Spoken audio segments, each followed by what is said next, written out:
Hey guys, welcome back to the Jersey Comic Crew. On this episode, we are talking all of our theories and speculation from WandaVision episode 5 going into episode 6. Stay tuned.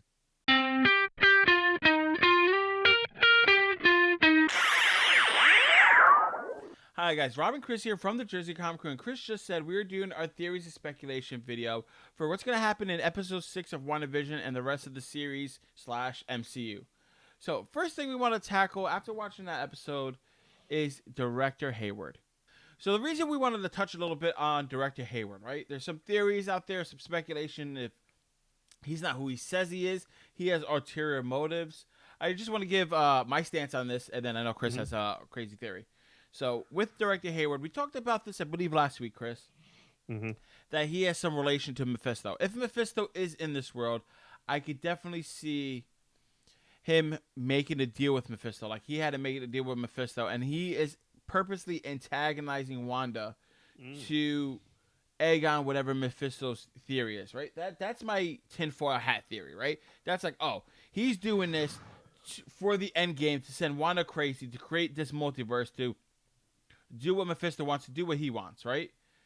But realistically, I think he's just a dick. I think all these Also a possibility. All these theories are like, oh, he's this, he's that, like he's doing this. I think he's just a dick. He's just doing this because he thinks that's what we have to do. The whole hoorah approach. Let me shoot missiles at the solution instead of trying to talk it down. I think that's what it is. That's just me. Yeah, I'm sitting on two fences right now. I thought you were sitting on a chair. But Hey! dad jokes 2 for 5. And I think one of the sides is clearly the Mephisto line, which I think a lot of people think. I think there's a strain there where the reason he wants to create this negative force, this negativity towards Wanda, hitting her with missiles, attacking her, kind of egging her on to make things worse and worse, is if he is Mephisto, he would be feeding off of that life force, right? He'd be feeding off of this. He would be using that, draining her of her energy to kind of make him stronger. The other thing is the kids.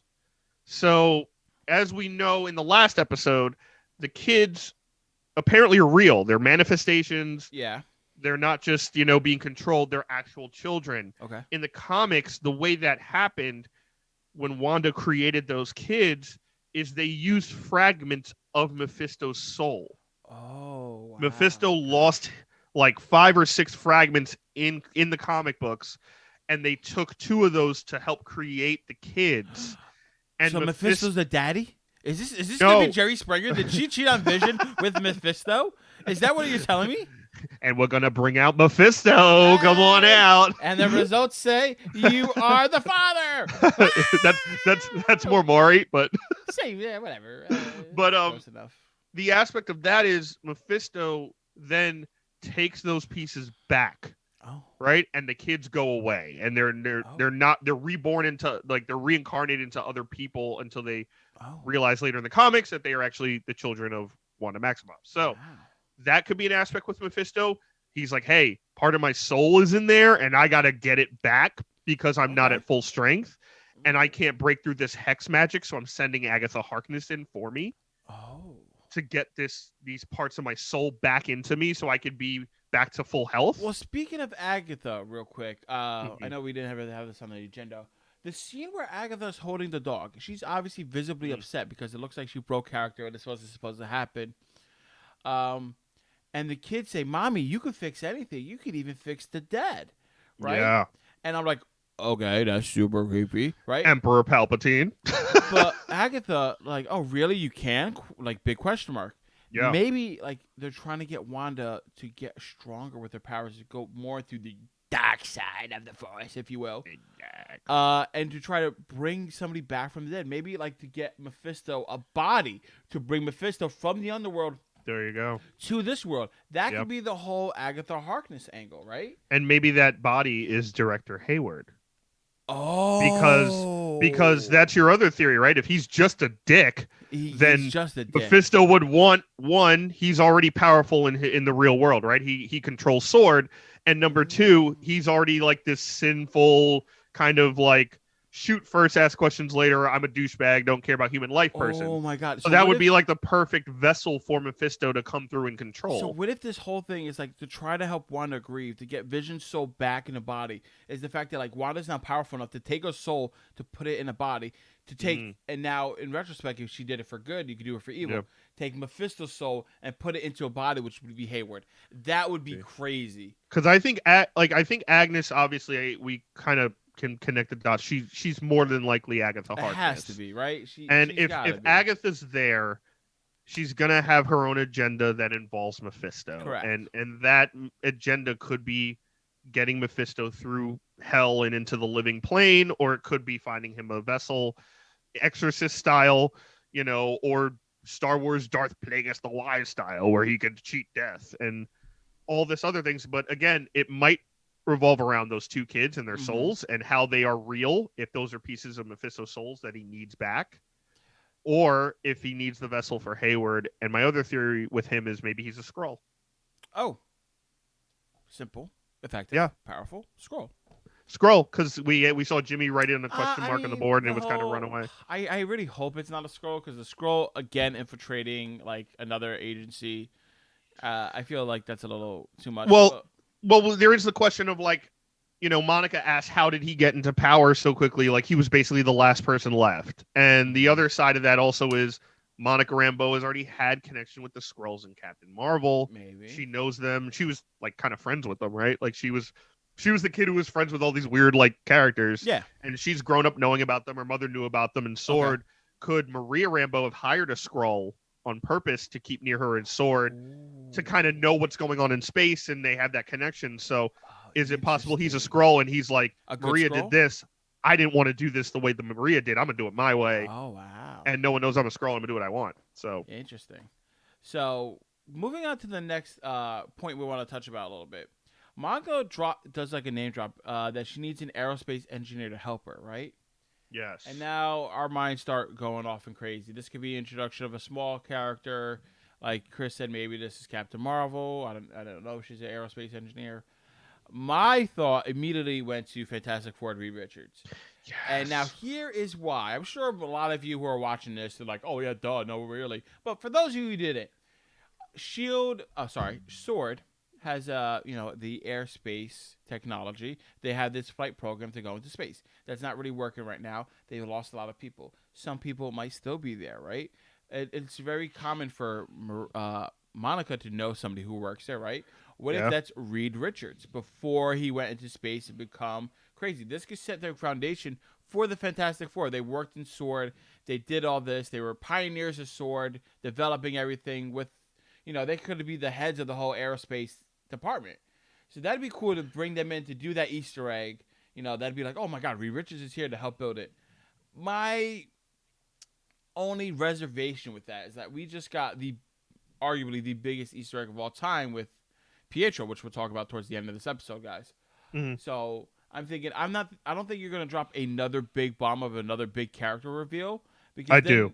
then you're like working I think it's working too many angles. The show's already complicated and innovative as it stands at its own. If you throw too many twists and turns, you might start losing people. Because we got to remember, this show is not just for the uber common fans like me, Chris, and some of you that are watching. It's for the regular everyday fan, and we're just getting them used to multi dimensions and stuff like that. So we Mhm. kind of still have to handhold the non crazy Charlie Day map on the wall people, right? We still have to handhold them. So if we throw too much at one time, then it might become a problem. That's my thinking. Yeah, no, I as the more I thought about it, like Captain Marvel just made sense on the basis of proximity to knowing Monica Rambeau, right? I don't think she's an aerospace engineer, but she was a pilot, Mm-hmm. and we know she's in space.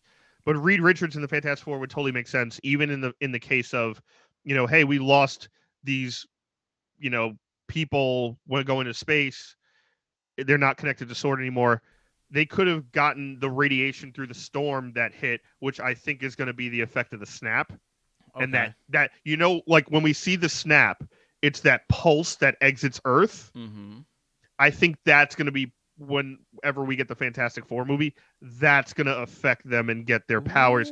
That Ooh. pulse that radiates after the snap out of the planet and maybe they are in a sword facility in space and they can't leave yet because the radiation is still doing all the things to their body. They don't fully have control of their powers. Like Johnny's like flaming all over the place. Reed can't like solidify himself. Sue's invisible and can't be seen, and like, you know, poor Ben Grimm is like turning into a rock monster. So I think that could be an angle where it's like, no, they're still in space, and Monica's like, I know this guy, I don't know what his status is right now. That would be really cool too, going into that theory. Perhaps. All right, we got to talk about this. This is the most important thing we have in this episode. Evan Peters Quicksilver in this. Oh my God! So it's not the Quicksilver Aaron Taylor Johnson who was in this show. In the movies, who died, right? It's a new Quicksilver from the Fox X-Men universe, right? So that opens up all the possibilities. So I'm just gonna say it out. Go for it. I think Wanda, because of the grief, opened a rift in the dimensions that is somewhere in the town, allowed Evan to come out. She pulled him out, not allowed him to come out. She pulled through this hole in the space-time continuum, if you will, of this multiverse to get him to fill that spot. He is not mentally powerful enough to stop this. He's in this. He's just playing along, and now she has a brother again. She's going to be upset about this. She didn't realize that she did this and caused this. Maybe Agatha pulled him in. I don't think so. I think she pulled him in. I think this is how we also get the X-Men pulled in. I don't think we're going to get all the X-Men from there. But I do think this allows us to get some key actors from the X-Men universe into this world that people really liked. Like Michael Fassbender's Magneto might be in this. Maybe. I don't think so, but like it's just fun to think about this, right? We might get all these people in this universe. I don't care about anything besides Hugh Jackman's Wolverine at this point. No, Hugh Jackman's done. I know, I think but he's done. so good. He is so good. But like I think this is how we start getting key characters into this universe, not necessarily the whole universe, the whole cast. I think this allows Marvel to pick and choose, but I think him coming in caused one rip in the multiverse, which we're going to see Wanda continuing to spiral out more, going to have multiple rips. Eventually Doctor Strange is going to come in at the tail end of this, like, oh, what's going on? You got to fix this. Let me help you. And she's like, meh, I'm the Scarlet Witch now. I'm the bad guy. And now she runs away. Oh, I'm the bad guy. She's an old Jewish woman at a deli. Oh my God. So, but I do think at the end of this, like this whole House of M that's been teased throughout this whole thing, like she's going to lose herself, create essentially a reality warping thing where this X gene is going to start activating people, right? She's going to essentially create the Big Bang of the X-Men. She's going to be the creation of the X-Men instead of the destruction, but also create all these multiverses where all these other threats are going to come in that they're going to have to go through. I'm just so excited. Interesting. I'm gonna let you talk for now. I need a second. So yeah, I'm not gonna burst the bubble of joy and happiness. I think this is a little more grounded. Oh, I think this is a little more. This whole time you've been the one that's subverted. going crazy, and I'm like, let's stay grounded. You're thinking reverse. All right. Yeah. All No, right. but, and so- the one that you're supposed to go, wow, oh my God, this is everything. You're like, let's keep it grounded. Go ahead. I'm like, as big as this is for mutants, the possibilities for mutants and X-Men, as far as Pietro goes, he's not a big enough character to warrant massive amounts of change. Yeah, He's just not. I think the fact of which Pietro this is warrants. No, that. absolutely. That's why I said it's a massive deal for mutants and X-Men if this stays. And it's a bigger deal for the X-Men universe and that coming into fruition. I think they're going to recast, though, a lot of this stuff. Sure. And if this is true, I think we've seen in the past couple extra episodes, since like episode 2 or 3, right? Pietro's been mentioned 2 or 3 times. A lot, yes. I think there's 2 options here. Number 1, this is Agnes and possibly Mephisto on this side of she's been dwelling on this. This is the thing that's been bringing her out and making her violent, right? Monica Rambeau mentions it as Geraldine gets blasted out of there. The kids mention it. It turns Wanda into this sad, like, depressed mode. Every time Pietro's mentioned or she misses him or thinks about him, her mood obviously changes, and the point of this is to keep Wanda happy and kind of in her little scape while everyone kind of figures out how to stop it and everyone figures out how to get her out of it. I think this is a possibility that Agnes and maybe Mephisto or whoever are like, let's give her Pietro, because every time someone talks about it, Oh. it brings her out of this happy kind of sitcom mindscape Oh, and okay. into like this dark reality. Again, I think this is all going to come down to Interesting. that dark look one that she gave Monica Rambeau once she Mm. realized Pietro and Ultron and that connection. I think they gave her Pietro as like a Oh, false sense wow. of security to be like, keep her happy while we're doing whatever we're doing over here. That's a major That's possibility to pretty me. cool. I do like that theory. I mean, we did hear, like I said before, Elizabeth Olsen stated that we're gonna get a cameo to the scale of Mandalorian with Luke Skywalker, right? And That's not Pietro to me. for me, I want to hear your theory, because in my Sure. perspective, sitting here, there is not one character, one person that's going to be bigger than Pietro coming in from the Fox universe, because this changes Marvel, this changes everything. And I know If you he's have a real, theory. If if he's he's real, real. yeah. Which And again, like the excitement I want to have about it and mutants and X-Men, because I love the X-Men and I love the mutants, I can't have because I know this show and I know the stories behind this show. you know that it might not be real. And I know that it might not be real based on just logically breaking this I get down that. and the fact of, hey, if it's real, great. A plus plus, Hmm. push it. But when Lizzie Olsen in her interview said like we're gonna have a Luke Skywalker esque cameo, Yeah, I mean, to me, this is bigger than the that's Luke not Skywalker. Pietro. This is bigger than the Luke Skywalker cameo, Absolutely not. because this does more for the Marvel universe than Luke Skywalker did for the Mandalorian Star Wars universe coming in. Absolutely not. Okay, Absolutely reverse. that's Because your opinion. no, it's because one, Pietro, again, Quicksilver doesn't really matter as a character. He runs fast and he's still not as good as the Flash. Oh yeah, okay, yes, Luke Skywalker is Star Wars. yes, And but it's rewriting he represents history in a mutants. new way. He's bringing He all doesn't of the mutants. Pietro doesn't represent the mutants. Pietro He's bringing represents himself. all of the mutants that are gonna come into the MCU. We don't know that, and I don't think it's going to happen that Okay. way. I think Pietro represents Wanda and him. That's the character that was bridged before in the MCU. Remember, Aaron Taylor Johnson was in it. Uh-huh. They weren't technically mutants. Mm-hmm. I think this is to get us to freak out about mutants, and it's a red herring. You think it's a red herring? Okay, so, I do. Which But I it can think be. again, I think later on this massive Luke Skywalker Yeah. thing So could be. who's this in your opinion? It's a if couple. not It's a Heck? couple of people. I think the obvious choice is Doctor Strange, right? We all think that Doctor Strange is going to be this big character that I comes think in Doctor because Strange is a given, though. I don't think it's that big. no, Like, for I him think to it would be be if it leads into Multiverse of Madness. If this is part one of this trilogy, Mm-hmm. the obvious choice is Doctor Strange coming in. And again, Lizzie Olsen might be hyping it up as the Luke Skywalker cameo, and to us, it may not be, right? It may be something else. I think Kevin Smith, fellow Jerseyman, had a great theory that it could be Thanos. Oh, I hate that theory. But tell me that theory. I love this theory. Tell the theory of the Thanos theory. So the theory of Thanos is he comes in because right now Elizabeth Olsen is living her perfect life as Wanda in this bubble, and she almost defeated Thanos by herself. In her mind, if she can recreate Thanos, kill Thanos, that saves Vision. That then he doesn't take, the Mind Stone out of Vision's head and throw his body on the floor. So That in her mind might be able to save Vision in a way because he's animatronic, he's not humanoid, mhm. that it could save him the way she's created or had these twins created for her, possibly Pietro as well, that they're real. So Vision could be real. This resets that part of time and she gets to kill Thanos all over again. That's tough though, because if you bring Thanos back with his Infinity Gauntlet, he could destroy everything. So let me comment on a couple of things you just said. So the first thing you said, that Elizabeth Olsen might be hyping it up to be this moment, but to us it's not.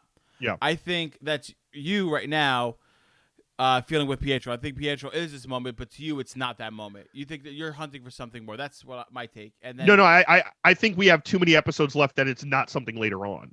okay. Well, I think Pietro's a great. I'm not shitting on the Pietro side. Mm-hmm. I think Pietro was a great cameo at the end, and the fact that it's Fox Evan Peters mutant Pietro, not Aaron Taylor Johnson, maybe mutant Pietro, Mm-hmm. is a big hint or a big like this is the tease. I don't think he's going to be the start of the mutants. I think Marvel's going to write it better and have it be way more detailed. Is he the kind of tipping point? Possibly. And I think it was still amazing to see. And it was something that I was like, oh, I never thought I'd see this. This is great. I still think it's a red herring. I still think there's something later on. That's what I mean, it can be. My other comment directly to the Thanos thing, and the reason I hate it, the Thanos thing, the whole, I understand the logic, right? I don't want you to think that I don't understand logic. The whole bringing back Thanos to beat Thanos, somebody you didn't beat, and maybe ipso facto saves Vision, but you'd have to do it through time. I get you. And Vision comes back to life, which I don't think Vision's going to come back to life. He may not, but the whole bringing back Thanos thing, it just reminds me so much of somebody who peaked in high school talking about the glory days of high school. Hey, remember when I won that trophy in high school? Man, that was 15 years ago. Like, us bringing back Thanos just to fight Thanos again for this is like, hey, we already did this. It worked, and we're going to re-bring it up again. I think it'd be an insult to Marvel for them to do that. I'm like, all right, we already did that. We already did that arc. Why bring it back just for this arc? I don't think, maybe, like, she could see it in a Vision. All right, cool. But I don't think the bringing back Thanos would be good for her character. I think if anything, that would negatively impact her in the Marvel universe because we're relying so much on Thanos, on the Infinity Stones, and it shows that Marvel can't create new content and move forward. No, I agree, and I necessarily don't think that's the theory. I just think that was an interesting theory that Kevin, that the Kevin Smith was talking about. Yeah, I think that's a possibility based on her want to correct everything, right? Like her overall essence of the show is I need to correct this. I need this perfect world. I need to fix my life in ways that others can't. We explained a couple weeks ago, right? Wanda's had more stuff happen to her than any other Avenger. Correct. Between her brother dying, her world dying, to Vision and everything going back except her stuff, right? So that is an aspect where that would make sense. My personal theory is Reed Richards. Correct. My personal theory is Reed Richards shows up at the end, and it's John Krasinski. And I think again, because we don't have a lot of people are like, oh, what if it's Tony Stark? No, Tony's dead. No. And now the smartest person in the MCU will be Reed Richards. We know the Fantastic Four movie will be a thing. I think Reed Richards shows up and has some gadgetry to get into the scape and kind of connect to Wanda. And again, he's stretchy, so if you blast him, he kind of bounces back. So I think Reed Richards is the Luke Skywalker cameo personally. So I do like the John Krasinski Reed Richards coming in, right? That'd be huge. And we know we know he had meetings with Marvel in 2020. And we know they talked about a bunch of stuff. There was no other word about it. Now, let me ask you a question, because I have to ask this question, right? The whole what's better kind of thing. It's speculation. Let's do it. If it's what I live for. If Pietro is real. Yeah. Right? And he's from that Fox universe. Absolutely. And that is a tipping point to create mutants, right? And whether that's bringing some mutants in, which they're going to, I'm sure they're going to bring some people that they want to, right? And then some people recast. It could be a mix. Yeah. If that's all happens, and also in addition, in combination, John Krasinski's Fantastic Four does come in, right? He comes in there, right? So we have these two big moments, which is a lot, industry, right? It's a lot. It's insane. Which is taking all the toys out of the bin at the same time. Right? For you, this could go along. What's the more impactful for the MCU / what is your favorite of the two if they are both real? I would personally lean towards Reed Richards. Okay. And the reason is because when I think of the X-Men Fox universe, I'm personally, and this is 100% opinion based, this is all opinion based. There's no wrong answer here. I am more attached to the original cast of the X-Men. I got you. Not the newer cast. I feel like the better movies were the older movies, X-Men 1 and 2 specifically. Although Logan is phenomenal, but he's a part of that original cast. So for me personally, if they're bringing over, it would have to be new casting where the new X-Men, again, if they have a reverse, we've seen a lot of House of M stuff going on. We've seen everything from what we talked about in the Easter eggs where they flip where Vision flips his newspaper and it says HOM, the wine bottle, the end credits where it's the red blocks all forming around, that's straight out of House of M. If this has a reverse House of M effect and the mutants are created, and she creates them in Westview somehow, and that's the big surprise, and you start seeing them as like as defenders of her mindscape or something. That would be absolutely ridiculous. If we see Reed Richards walks in and has the solution to everything in one episode, kind of sucks in that aspect, but kind of amazing because it's Reed Richards. I would lean towards more the Reed Richards thing personally. I'm sure you would understand. I'm gonna pick the X-Men. I think Well, yeah, the 21 years and making crossover, I think is more. And impactful, we just haven't seen a good Fantastic Four live action. I like fully the original. Well, because you're younger and it's fun. Yeah. Like, it's not a good movie. It's just a fun movie. Yeah, exactly. It's not necessarily good. I had a fun time watching it. It's yeah, good. Exactly. It's a fun movie. It's not a good movie, but we don't have an MCU. That's the thing that's been furthest from the MCU right now. So my thing is, my other thing is this, really quick before we end and wrap up. Go ahead. In order to take Scarlet Witch down, you're going to need immense power physically and mentally. Are you going to need a telepath? Someone who could break into her mind telepathically. All the telepaths I could think of are mutants, besides Doctor Strange sorcery stuff, right? To me, it's the Jean Greys, it's the Emma Frosts, it's the, Professor Xavier's. Is it Charles Xavier? I'll cry. Who can use his mind, and he just rolls in the mindscape, and they're like, Charles, what are you doing? And he just rolls in unhurt by, like, with Cerebro on his head, untouched by this dome, and is like, Wanda, come work with me, I can help you, and brings her to, like, the Charles Xavier school, and then we see some of the mutants. And Quicksilver is actually there somehow. That'd be cool. I don't to know. me, that would be like the, like, I can't stop crying, why am I crying, I can't stop crying moment. Well, guys, that is our theories and speculation video for WandaVision episode 6. Wild. A lot of crazy stuff. We want to hear your theories down in the comments below. Thank you so much. And guys, thanks so much for watching. Give us a thumbs up, really helps the channel out a lot. If you're brand new, subscribe, turn on the notifications, join the crew if you dare. And as always, I'm Chris Heller. That's Rob Moran. We are the Jersey Comic Crew, and we will see you next time in Westview.